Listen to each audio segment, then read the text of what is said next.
people, and by the way, my Corvette's in a locked garage. Okay, so it's not like you're sitting out in the street. That's why they raided his house. Now, I love electric school buses. People trying to set a building on fire wind up setting themselves on fire. Oh my gosh, the saga of the Joe Biden missing classified documents continue. Apparently, after we got off the show yesterday, they found him in his garage, but it's locked next to his Corvette. Also, Whoopi Goldberg in The View is the leading cause of misinformation, according to a New York Post opinion piece. Some people tried to set a building on fire, ended up setting themselves on fire, and the latest Kamala-ism from our beloved vice president. All that and more coming up on this episode of Daily Caller Live. My name is Jobob. Thanks so much for tuning in. Daily Caller Live starts right now. 2, 1. here we go. That might be the only brown guy on earth named Jobob. That is actually her name, Jobob. Live from the dingy bunker, completely cut off from the outside world, except for you fine folks. My name is Jobob. This is Daily Caller Live. Thanks so much for tuning in. On today, it is Friday the 13th of January. Eerie day, mysterious. Ooh. But a lot going on. Yesterday, we talked about there being a second batch of classified documents found in possession of Joe Biden from the time when he was vice president. Turns out they were in his garage. Not an office, not anything of substance. It was actually in his garage next to his Corvette. Now, he got into a sparring match with Peter Doocy, which we'll get to in just a second, but I got to get to this clip first because I think the arc of the story throughout the day is both fascinating and hilarious, as it almost always is. I want to bring our attention first to the best show on TV, The View. And by the best show, I mean, I can't believe anybody watches The View. However, The View yesterday found out right before they started taping their show that a second batch of documents was found. Then Whoopi Goldberg took to the airwaves to scold Lindsey Graham, senator from, I believe, South Carolina, talking about, well, because there's all these documents out there, the attorney general should file a special counsel because they did it to Donald Trump when he had documents. They might as well do it to Biden when he has documents. Listen to how Whoopi classifies the difference between all of this with some pretty major flaws. And then we'll get into what happened throughout the rest of the day, which made her look not super awesome. Watch this clip and we will discuss the arc of yesterday's story on the other side. Also, if you haven't already, would appreciate you so much if you could click the little like button down here, down in this little corner right here, especially if you're watching on Facebook, and the little share button. Would really appreciate you doing so. And let us know in the comment section what you think. Are we going to have an even-handed, fair investigation of this? Joe Biden keeping documents? Or what? I don't know. What do you think in the comment section? Anyways, without further ado, watch this Whoopi Goldberg from TV's The View. Check it out. So right before the show, it was reported that a second batch of classified documents from when Biden was vice president was discovered in his Wilmington, Delaware residence. Now, the White House says it's cooperating with the National Archives and the DOJ as it conducts its review. But here's what Lindsey Graham says. He wants to see Merrick Garland do next. What? Garland, if you're listening, if you thought it was necessary, Attorney General, to appoint a special counsel regarding President Trump, then you need to do the exact same thing regarding President Biden when it comes to handling classified information. Lindsey, you're comparing apples to oranges. Let's find out what they discover first and then do whatever needs to be done. Because if you recall, the former you-know-who was asked, can you give us the pieces of information that we need? He said, okay, and then didn't do it. They said, well, where's the stuff? He said, I don't have it. We gave you everything we had. Yeah. Then they said, listen, we know you got more stuff. Give it to us. We're going to send a subpoena for you. He said, on a subpoena. Right. That's right. Okay? That's why they raided his house. Now, if we all know, you're right. This needs to be investigated. But it is not the same. I'm sorry. But it is. Okay, so a couple things to point out that I think are interesting. So just to summarize really quick, Whoopi Goldberg says, well, Lindsey Graham, who's calling for a special counsel because they did it to Donald Trump, they might as well do it to Joe Biden. in being consistent, yes, clearly that is how you maintain consistency throughout this entire process. Yet you say, it's not the same thing. Correct, it isn't the same thing, but there is a lot of similarities between one and the other. Both are classified documents. Now, I am leaving room to say I don't really know what's going on. Nobody knows what the documents are in really either case here. But there is a special counsel investigating Donald Trump, and it would seem appropriate that there should be a special counsel investigating Joe Biden as well for very similar infractions of the legal system, but not according to Whoopi Goldberg. But then she says something that's kind of fascinating to me in terms of how this stuff gets processed. So she makes the case that, well, Donald Trump is different because the DOJ / the National Archives knew that he had taken documents from wherever, okay? They had kept track of all the documents and they knew, okay, we don't have these in our possession. Where are they? Oh, Trump must have them. Here's the problem. How come, and this is just a question here, how come the National Archives and the DOJ and the FBI knew that Trump had the documents at his house, but didn't know that Joe Biden had documents at his office and now turns out to be house? How come it was a very, very short time span between when Trump left office and they knew that these documents were missing, and it took 10 years since Joe Biden was vice president for anybody to realize, oh, shoot, these are missing? Is that a weird question to ask? I don't really think so. And that's what also makes this a little bit sticky, is in the fact that, okay, they knew that Trump had them. Why didn't they know Joe Biden had them? Why did he get away with it until he fessed up? Anyways, almost immediately after The View did its taping and Whoopi Goldberg said, no, this is not the same thing. This does not need a special counsel. Merrick Garland, the Attorney General, came out and announced a special counsel. This is a very short clip, but watch this. I strongly believe that the normal processes of this department can handle all investigations with integrity.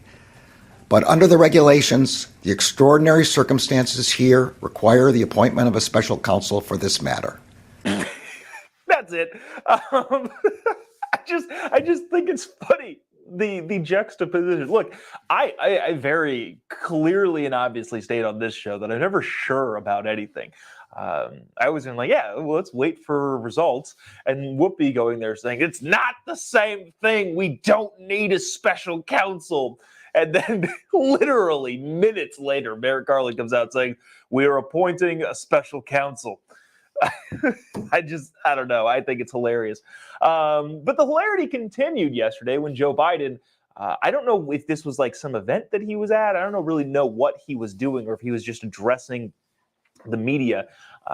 But he came out on a stage, which is never good for the president. He always tends to screw things up, and did so in this instance too. He's on a stage here, and Peter Doocy, so yesterday morning, late yesterday to Wednesday evening, early Thursday morning, it came out that there was a second batch of documents found.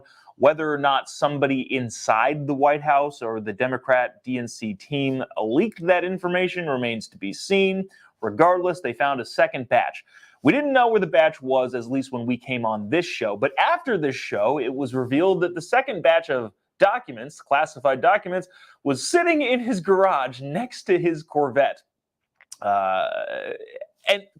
That's where I'll leave it, and hilarity ensues. Watch this exchange between Peter Doocy and Joe Biden. Oh, by the way, again, quick reminder, if you haven't already, would appreciate the little clicking the little like button that's down here and the little share button, especially if you're watching on Facebook. Really, really does help us out, and we appreciate you doing that. Keeps the show rolling each and every day. So if you wouldn't mind doing that, that is of great help to myself and the team over here. So anyways, let us know in the comment section, too, what you think about this, because I think this is freaking hilarious. Check this out. Mr. President, Okay. classified material next to your Corvette. What were you thinking? I'm going to get a chance to speak on all this, God willing, soon. But as I said earlier this week, people, and by the way, my Corvette's in a locked garage. Oh. Okay, so it's not like you're sitting out in the street. So but anyway, it was in a locked garage. Yes, as well as my Corvette. But as I said earlier this week, people know I take classified documents and classified material seriously. I also said we're cooperating fully and completely with the Justice Department's review. As part of that process, my lawyers reviewed other places where documents from my time as vice president were stored, and they finished the review last night. They discovered a small number of documents of classified markings in storage areas and file cabinets in my home and my personal library. This was done in the case of the Biden Penn. This was done in the case of the Biden Penn Center. The Department of Justice was immediately, as was done, the Department of Justice was immediately notified, and the lawyers arranged for the Department of Justice to take possession of the document. So we're going to see all this unfold. I'm confident. Thank you very much.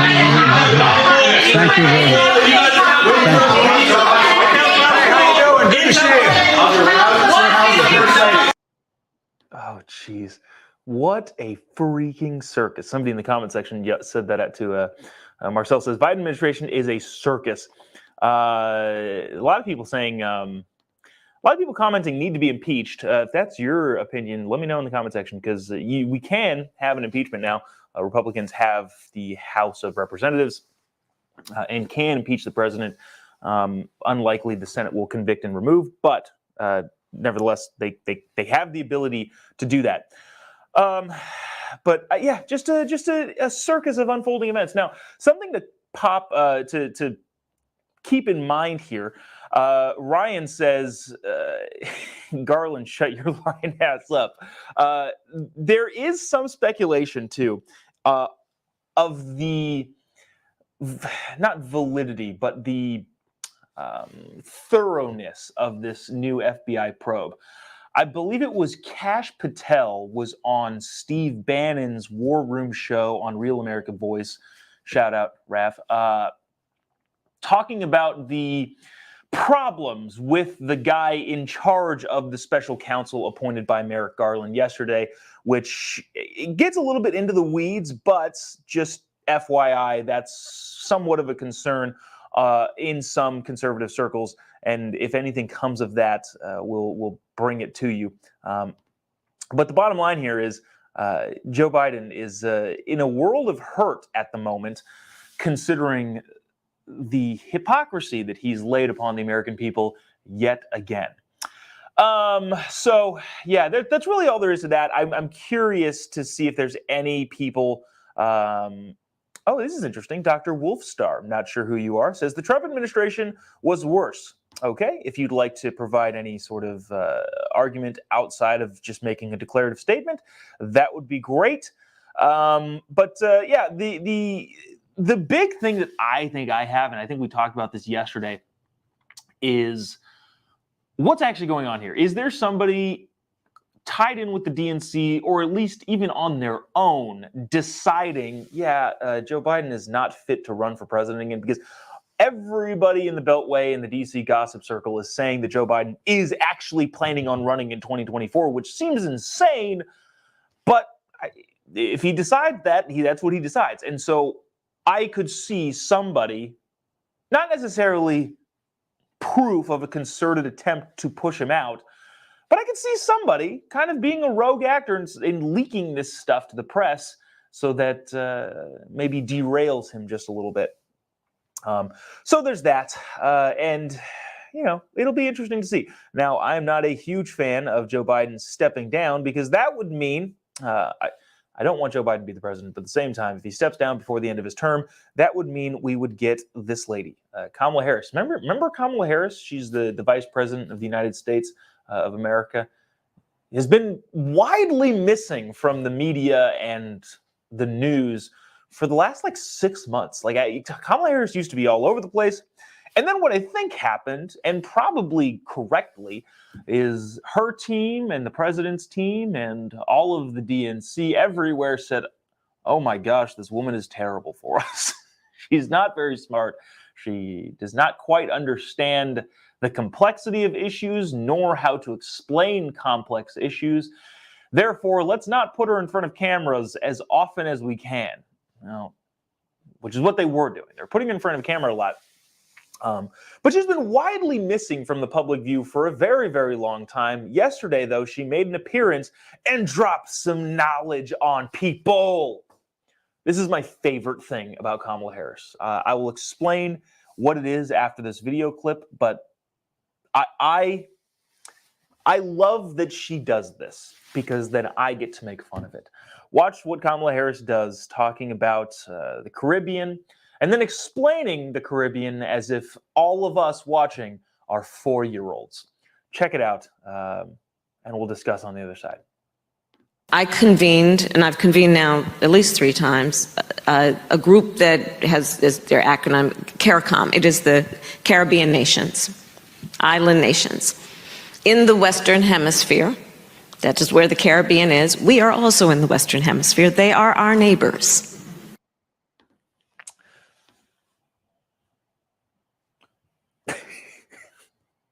Okay. I don't know. There's so many different comments running through my head of like, do you make fun of this? What do you point out here?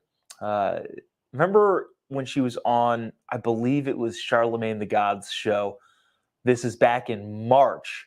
And I remember because I knew where I was when I was listening to this. She was talking about Ukraine is a country in Europe and Russia is a bigger country and Russia is attacking Ukraine.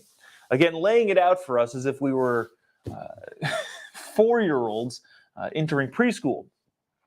This is my favorite thing about these sorts of things. I want you to watch this one more time. This is just the very end of it, where she's talking about the Caribbean and we're in the Western Hemisphere, they're in the Western Hemisphere. This is my favorite part about all of this. It's the head bob. It's I just dropped some truth on you. We are in the Western Hemisphere. Yeah? Huh? Yeah? Huh? You like that? You like that, everybody? You like that? We're in the Western Hemisphere. Watch this again so you can get a better idea of what I'm talking about and why this is such a fun thing to make fun of. Check it out. In the Western Hemisphere, that is where the Caribbean is. We are also in the Western Hemisphere. They are our neighbors. I just love it. They are our neighbors. Yeah? Huh? Huh? You ready? Were you ready for that truth bomb right now from Kamala Harris?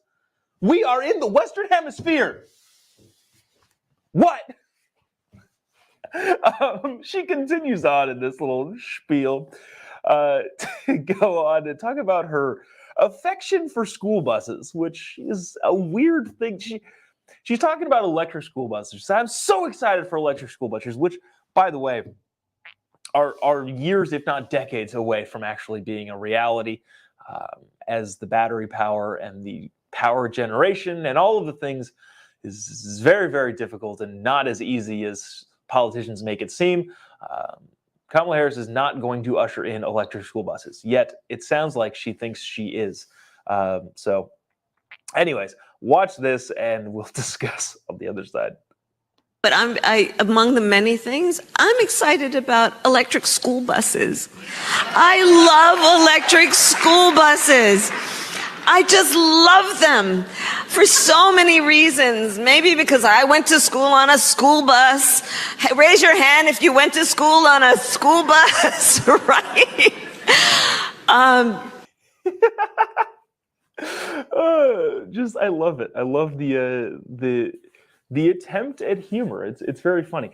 You know what I also like too is reading some of the comments here that are detractors, which is fine. I appreciate you watching. Whoever Dr. Wolfstar is on YouTube who's watching, I appreciate you watching. He says that, or they could be a they or them, zim. This isn't a good faith argument. It's just childish insults. Correct. It is. Because there's no need to make a good faith argument against a dumb argument. Instead, you should insult the body language of a person who thinks they're making a good argument and not actually doing so. So, I don't know. I appreciate those of you who don't agree and still watch. I appreciate you. Thanks for sticking in, whoever you are. They, them, Zzer, Dr. Wolf. But yeah, just the reason they're hiding her, and somebody said in the comment section, is because she is bad at doing what she's supposed to do, which is communicate to the American people, and says things that aren't jokes and laughs hysterically at them because she thinks, I don't know, it makes her more likable. So there is that. There's this big article that I wanted to get to talking about The View and misinformation, but I don't know if I really want. Yeah, you know what? We'll do it. We're doing it live. Making the decision on the fly here. There's no video to play for this. I'm not going to replay this video, but I thought this was kind of interesting, and I won't spend a ton of time on it. That was a hard transition, by the way. Yeah, we were talking about Kamala. We're going back to The View because I didn't bring this up the first time we were talking The View because we were talking these waves of fun stuff in how everything transpired yesterday. This is an opinion piece from the New York Post by Kelly Jane Torrance, entitled "The View is the biggest source of misinformation in America." Barbara Walters died last week at 93, but the legendary journalist's legacy lives on. The View, the daytime TV talker she created in 1997, is the most watched and most talked about show in its genre, which is crazy to me. I don't know anybody who watches The View, but given the amount of people that it does take to make a big audience, it's feasibly possible that you don't know if anybody watches. So the New York Times calls it the most important political TV show in America. If so, America is in trouble because The View is the biggest source of misinformation in the country. More than 2.4 million people watch The View every single day and are less informed every single day. Again, this is an opinion piece. But this number is kind of fascinating. 2.4 million people. 2.4 million people makes it the biggest daytime talk show in the country. And also, less than 1% of the country watches it. There's 330 million people in this country, and if 2.4 million people watch this show, that means less than 1% of America watches The View, yet it is still the most viewed and most talked about, which kind of says something about the media culture in general. It goes on to say, there's one part that I do want to talk about in here that's kind of interesting. The moderators are one of the worst offenders. Whoopi Goldberg made headlines, but this last year, by declaring the Holocaust isn't about race. Her co-hosts gave her little pushback. It kind of went on. Yeah, basically, they go on and list a bunch of the problems that they have with the hosts and their talking. But this is where I think the interesting stuff is. Newsbusters' Nicholas Fondacaro, I hope I'm pronouncing that right, crunched the numbers and found the show, The View, delivered 36 legal notes in 2022 alone. The list, which provided exclusively to the Post, includes apologies and clarifications on everything from claiming Ivanka Trump was at the Capitol on January 6th, which she wasn't, to complaining Russian soprano Anna Nebelko, there's no L in this, I don't know why I added an L, hadn't denounced the Ukraine war. She had. To insisting the Supreme Court Supreme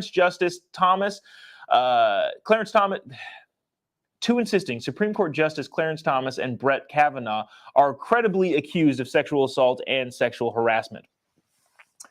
Notice a pattern here, says this article. There's no intelligent debate on The View.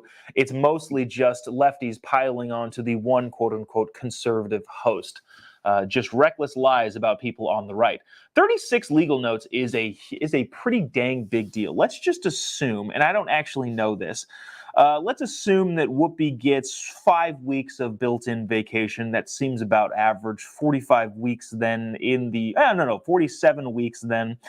working year. That's times 5. So there's 235 shows with 36 legal notes. So 36 divided by, what did I say? 235 legal notes. About 15% of the shows involve a problem, legally speaking, which is a pretty dang big number for a show that the New York Times calls the most important political talk show in the country. But probably too far into the weeds. Bottom line here is, I don't know anybody who watches The View, yet it is still the biggest political TV show, biggest daytime talk show in America, and they are purveyors of misinformation constantly. So there is that. Let's see. Anything else in there?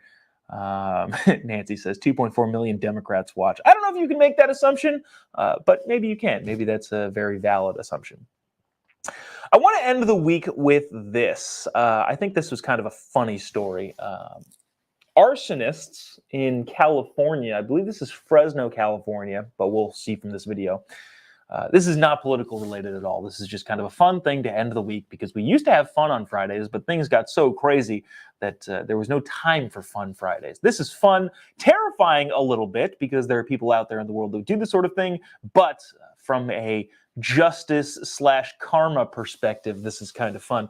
Some arsonists in a city tried to burn down a building and ended up getting themselves caught on fire. I will let the broadcaster explain the situation while we watch this. And yeah, we'll discuss on this. You want to watch this. This is pretty funny. Oh, by the way, before we watch it, if you wouldn't mind, click the little like button and the little share button and let us know in the comment section what you think about Whoopi Goldberg, Joe Biden, Peter Doocy's debate with Joe Biden, Kamala Harris, and her infatuation with electric school buses. Let us know in the comment section what you think about any of this today. And yeah, I usually pour through a lot of them. Anyways, watch these bozos try and set the building on fire and end up getting themselves. Bakersfield, two people trying to set a building on fire wound up setting themselves on fire.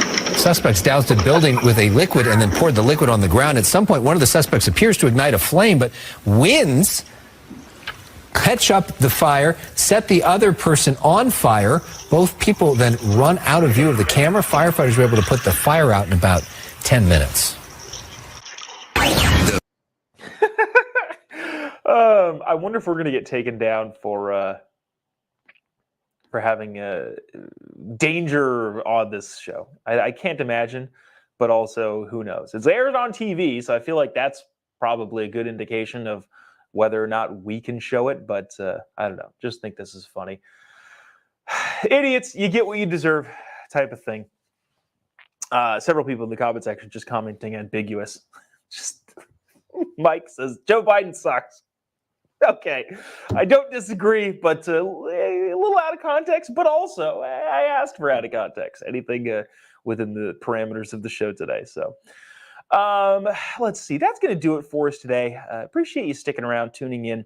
Like I had mentioned a couple times, I will be at the World Economic Forum in Davos, Switzerland, all of next week. We're trying to figure out the timing for this show, when we can record and shoot or just do it live, which I would love to do. But the plan is to keep doing the show through the next week. I was very adamant this previous Monday that we're going to do the show. Then it got a little wonky, and now we're trying to figure out how to do the show, just with the time change and the events and all that sort of stuff. It's going to be kind of interesting. But yeah, I will be at the World Economic Forum next week. If for some reason you don't see me at all, which I feel like is not super likely, that's what happened. I'm in Switzerland, and I'll be back the following week. But anyways, I appreciate all of you that stick around and tune in. If you haven't already, give me a follow on any of your social media platforms. Just type in JOBOB pretty much anywhere, and you'll be able to find me. Twitter, Instagram, YouTube, Facebook, Getter, True Social, all of them. Yeah, you'll be able to find me. Follow me there. And that's pretty much it. We'll see you next week, providing that everything works out. And until then, have a great weekend. Go get outside and do some things. If it's not snowing where you are or raining, which I now realize I'm speaking to a very small proportion of the country, just have some fun over the weekend. See you next week. God bless America.